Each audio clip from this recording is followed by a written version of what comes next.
हाय नमस्कार दोस्तों, कैसे आप सब लोग। स्वागत है आपका अपने चैनल GJ7 ट्यूटोरियल पे। मैं मनीष, आपका टीचर, आपका दोस्त, स्वागत करता हूँ आपके अपने चैनल पे। जैसा कि आप देख पा रहे हैं, आज मैं क्लास 8 की वीडियो लेके आया हूँ, हिंदी की मल्हार, जो हमारी न्यू बुक है।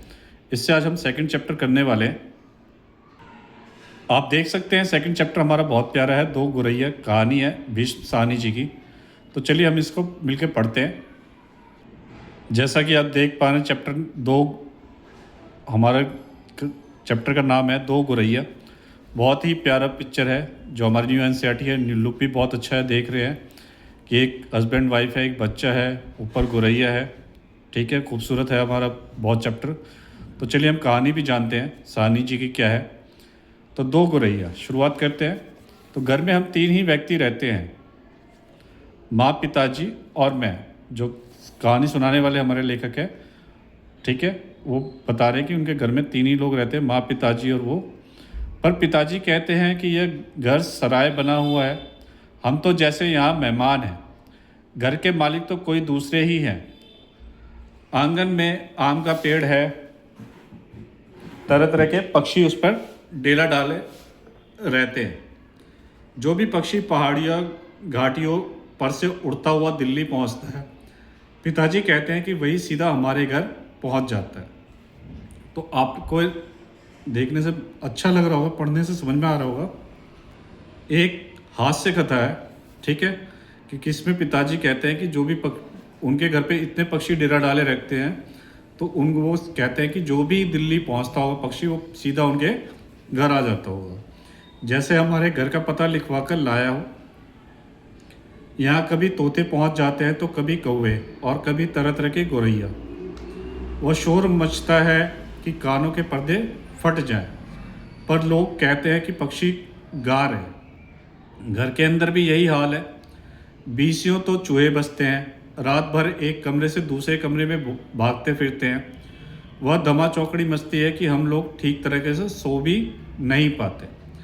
बर्तन गिरते हैं, डिब्बे खुलते हैं, प्याले टूटते हैं। एक चूहा अंगीठी के पीछे बैठना पसंद करता है, शायद बूढ़ा है, उसे सर्दी बहुत लगती है। और एक दूसरा है जिसे बाथरूम की टंकी पर चढ़कर बैठना पसंद है, उसे शायद गर्मी बहुत लगती है। बिल्ली हमारे घर में रहती तो नहीं है, मगर घर उसे भी पसंद है और वह कभी कभी झांक जाती है। दोस्तों, इतनी प्यारी कहानी है कि आपको पढ़ने में भी बहुत अच्छा लग रहा होगा और इंटरेस्ट सा आ रहा होगा। तो आगे कहते हैं कि मन आया तो अंदर आकर दूध पी गई, ना मन आया तो बाहर से ही फिर आऊँगी कहकर चली जाती है। यहाँ लेखक कहते हैं कि उनके घर में इतने चूहे हो रखे हैं कि उनके घर पे बिल्ली भी आके झांक जाती है कि ठीक है, नहीं तो फिर आऊँगी कहकर चली जाती है। शाम पड़ते ही दो तीन चमगादड़ कमरों के आर पार पर फैलाए कसरत करने लगते हैं। घर में कबूतर भी है, दिन भर गुटरगू गुटरगू का संगीत सुनाई देता रहता है। इतने पर ही बस नहीं, घर में छिपकलियाँ भी है और बर्रे भी हैं। बर्रे हमारे क्या होते हैं, मधुमक्खी जो काटने वाले होते हैं, उसी को बर्रे कहते हैं, जो छोटी मधुमक्खी होती है। और चींटियों को तो जैसे फौज ही छावनी डाले हुए हैं। अब एक दिन दो गौरैया सीधी अंदर घुस आई और बिना पूछे उड़ उड़ कर मकान देखने लगी। पिताजी कहने लगे कि मकान का निरीक्षण कर रही है कि उनके रहने योग्य है या नहीं। कभी वे किसी रोशनदान पर जा बैठती तो कभी खिड़की पर, फिर जैसे आई थी वैसे ही उड़ भी गई। पर 2 दिन बाद हमने क्या देखा कि बैठक की छत में लगे पंखे के गोले में उन्होंने अपना बिछावन बिछा लिया है और सामान भी ले आई है और मज़े से दोनों बैठी गाना गा रही है। बिछावन बिछा लिया है मतलब अपना घोंसला बना लिया है। सामान मतलब जो घोंसला बनाने का सामान, जो तिनके वगैरह है, वो इकट्ठे कर लिए हैं, झाड़ू की तिल्ली वगैरह। तो जाहिर है कि उन्हें घर पसंद आ गया था। ये ऐसा सुना रहे जैसे उनके घर में कोई मेहमान आके ज़बरदस्ती घर में आके बस गया हो। माँ और पिताजी दोनों सोफे पर बैठे उनकी ओर देखे जा रहे थे। थोड़ी देर बाद माँ सिर हिलाकर बोली, अब तो ये नहीं उड़ेंगी, पहले उन्हें उड़ा देते तो उड़ जाती, अब तो यह इन्होंने यहाँ घोंसला बना लिया है। देखिए जैसा कि आप देख सकते हैं चित्र में पंखा है, गौरैया है, यहाँ पिताजी हैं, यहाँ माँ है, यहाँ बिल्ली है। तो ये बहुत ही अच्छी, देखने से भी आपको कहानी समझ में आ रही होगी कि कहानी में चल क्या रहा है। आगे चलते कहानी पे, इस पर पिताजी को गुस्सा आ गया। वह उठ खड़े हुए और बोले, देखता हूँ ये कैसे यहाँ रहती है। गौरैया मेरे आगे क्या चीज़ है, मैं अभी निकाल बाहर करता हूँ। तो माँ कहती है, छोड़ो जी, चूहों को तो निकाल नहीं पाए, अब चिड़ियों को निकालेंगे। माँ ने व्यंग्य से कहा। व्यंग्य से मतलब होता है किसी का मजाक करना, किसी साथ मजाक करना, ठीक है। तो आप यहाँ देख सकते हैं, माँ कोई बात व्यंग्य में कहे तो पिताजी उबल पड़ते हैं। जैसे आपके साथ कोई मजाक करे तो आपको भी लगता है कि आप पे कोई हंस रहा है तो आप भी गुस्से में आ जाते हो। इसी तरह माँ कह रही है और पिताजी उबल पड़े गुस्से में। वह समझते हैं कि माँ उनका मजाक कर उड़ा रही है। वह फौरन उठ खड़े हुए और पंखे के नीचे जाकर जोर से ताली बजाई और मुंह से शू शू कहा। बाहें झुलाई, फिर खड़े खड़े कूदने लगे।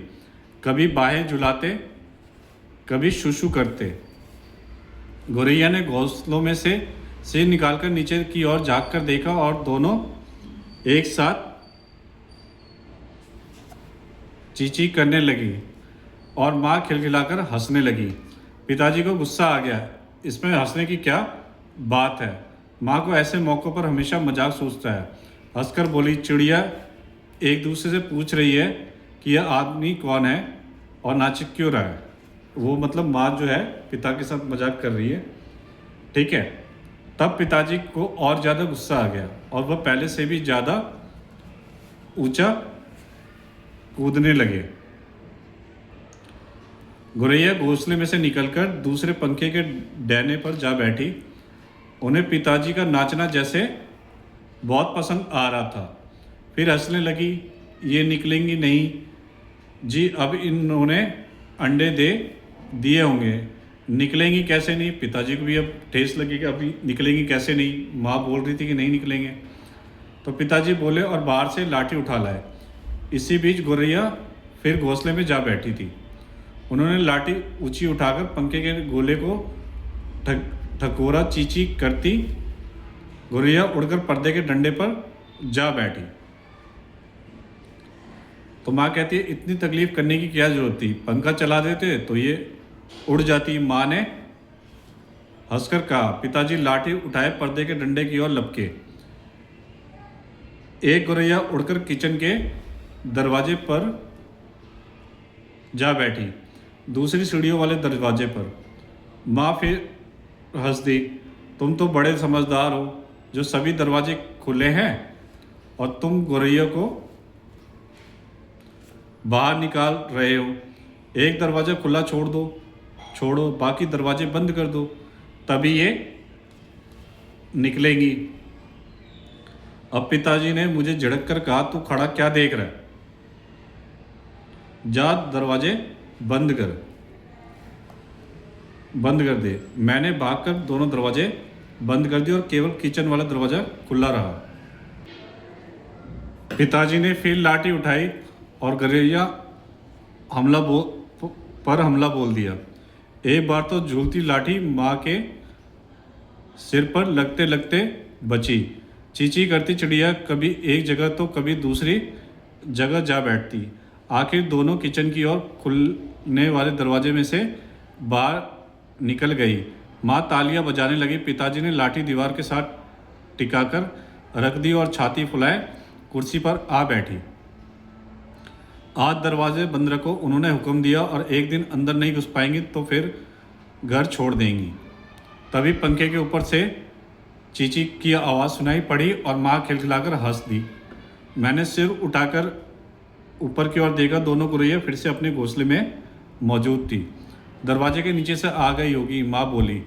मैंने दरवाजे के नीचे देखा, सचमुच दरवाजे के नीचे थोड़ी थोड़ी जगह खाली थी।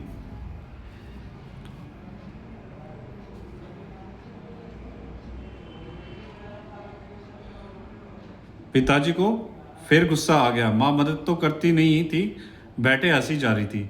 अब तो पिताजी गौरैया पर पिल पड़े। उन्होंने दरवाज़ों के नीचे कपड़े ठूस दिए ताकि कहीं कोई छेद टूट बचा नहीं रह जाए, और फिर लाठी झुलाते हुए उन पर टूट पड़े। चिड़िया चींची करती फिर बाहर निकल गई और थोड़ी देर बाद वे फिर कमरे में मौजूद थी। अब की बार वे रोशनदान में से आ गई थी जिसका एक शीशा टूटा हुआ था। देखो जी, चिड़ियों को मत निकालो, माँ ने अब की बार गंभीरता से कहा। अब तो इन्होंने अंडे भी दे दिए होंगे, अब ये यहाँ से नहीं जाएंगी।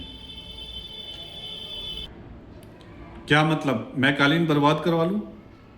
पिताजी बोले और कुर्सी पर चढ़कर रोशनदान में कपड़ा ठूस दिया और फिर लाठी झुलाकर एक बार फिर चिड़ियों को खदेड़ दिया। दोनों पिछले आंगन की दीवार पर जा बैठी। इतने में रात पड़ गई। हम खाना खाकर ऊपर जाकर सो गए। जाने से पहले मैंने आंगन में झांक कर देखा, चिड़िया वहाँ पर नहीं थी। मैंने समझ लिया कि उन्हें अकल आ गई होगी, अपनी हार मानकर किसी दूसरी जगह चली गई होगी। दूसरे दिन इतवार था। जब हम लोग नीचे उतर कर आए तो फिर से मौजूद थी। कौन मौजूद थी? गौरैया। और मज़े से बैठी हुई मल्हार गा रही थी। मल्हार मतलब राग गाना, मतलब गीत गाना। पिताजी ने फिर लाठी उठा ली। उस दिन उन्हें गौरैया से बाहर निकालने में बहुत देर नहीं लगी। अब तो रोज़ यही कुछ होने लगा। दिन में तो वे बाहर निकाल दी जाती, पर रात के वक्त जब हम सो रहे होते तो न जाने किस रास्ते से वे अंदर घुस आती।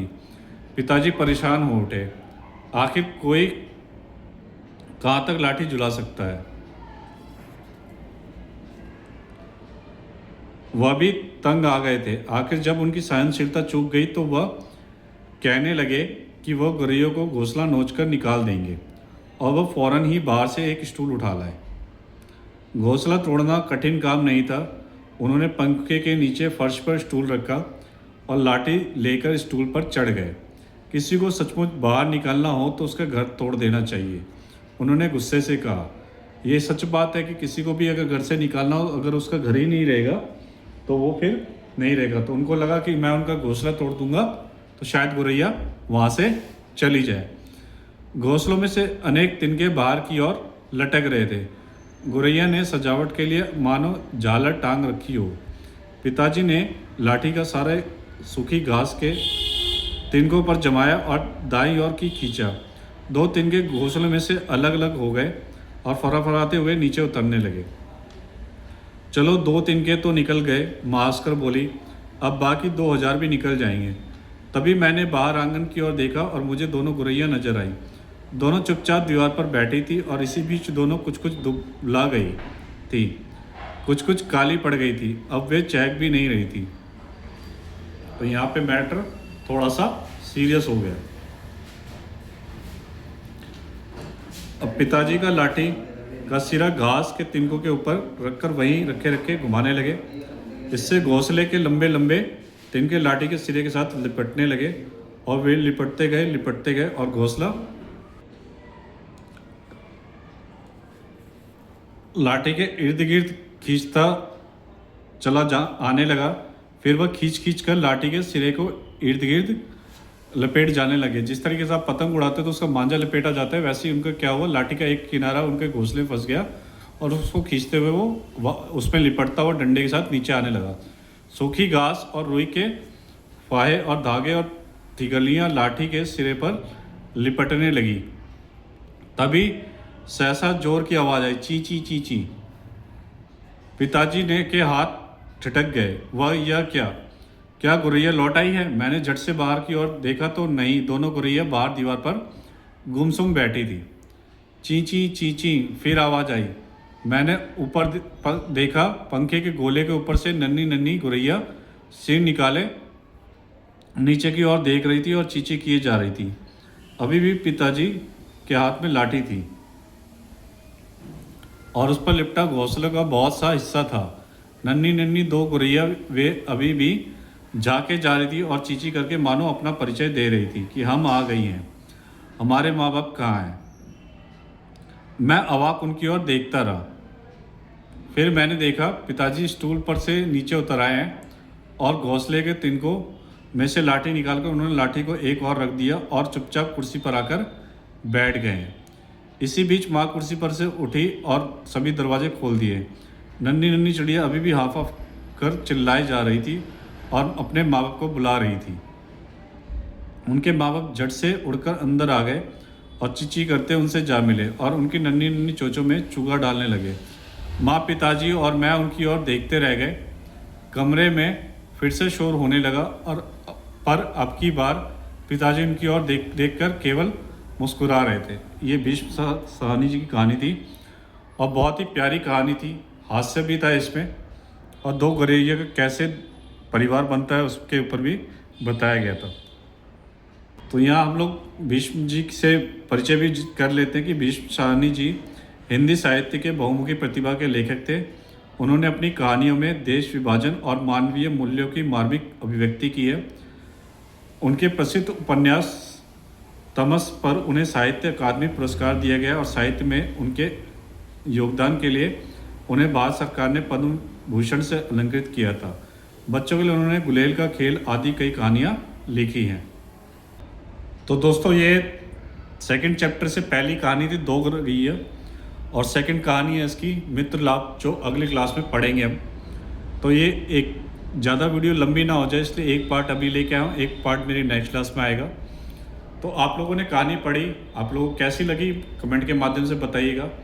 जो लोग पहली बार चैनल पर आए हैं वो लोग वीडियो को पसंद आई हो तो लाइक कर दीजिएगा, शेयर करिएगा, सब्सक्राइब कर दीजिएगा और बेल आइकन दबाना मत भूलिएगा ताकि मेरी नई नई वीडियो आप तक पहुंचते रहे। शेयर करने से ये होगा कि आपके साथ साथ आपके फ्रेंड्स को भी ये कहानियाँ पहुंचती रह जाएगी, ये वो लोग भी क्लास कर सकते हैं। सोशल मीडिया के प्लेटफॉर्म से भी आप मुझसे जुड़ सकते हैं, फेसबुक, इंस्टाग्राम, टेलीग्राम, व्हाट्सएप, आप जिससे जुड़ना चाहें। और आप लोगों को जो भी क्वेरीज हो, जो भी डाउट हो, आप मुझे कमेंट के माध्यम से पूछ सकते हैं। और क्वेश्चन आंसर के वीडियोस अलग होंगे जिस पे आप आराम से क्वेश्चन आंसर आराम से देख सकते हैं। तो वीडियो पे एंड तक बने रहने के लिए धन्यवाद। मिलते हैं नेक्स्ट वीडियो में बहुत जल्द। तब तक के लिए पढ़ते रहिए। मिलते हैं नेक्स्ट वीडियो में। Thank you.